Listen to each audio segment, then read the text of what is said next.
this will become second nature to you, and you won't look at a deal without doing all of this stuff. Okay. And the reason that I insist on doing this is because I've been stung on several deals myself, put a lot of seed capital into deals that I thought couldn't go wrong, missed things, maybe being over optimistic or inexperienced at the time. And it'd be useful just to make sure you guys don't make the same problem. Yeah. Okay. The first thing I'll always do is search the planning history, right? And the reason for that is, right, there's always some nuggets on there which will save you money. Okay. So this is a deal that I spoke to the guys about yesterday. So this is all maybe a couple of hours of due diligence that I did last night. There's a previous planning application going a while back, but the information is still readily available. Okay. So you'll see there's plans, sections, and elevations. Okay, so if you're looking to do the stuff that Lorcan's doing, marking up plans, that's really useful. Okay, because a lot of these deals you'll be assuming the square footage, or you won't know what the internal arrangements are.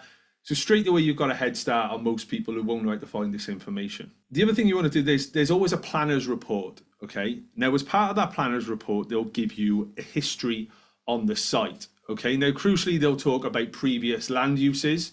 So you imagine a lot of this commercial stuff, we might deal with land that might have been used in a potentially contaminated use previously, things like garages, warehouses, industrial stuff. So again, you need to be reading through those reports. There'll also be, you see here, there's reports from external bodies. So Irish Water, ESB, they'll all be consultees on this stuff, and also conservation officers and ecology. Okay, so I'm sure most developers have been through the process whereby you might have, I don't know, roosting bats or items of archaeological interest. All this stuff has a cost implication. Yeah. Okay, whether it's a direct cost on site or it's a program related item which also costs you money. One site in particular, a neighbor had commented on the fact that there had been Japanese knotweed dumped on the site.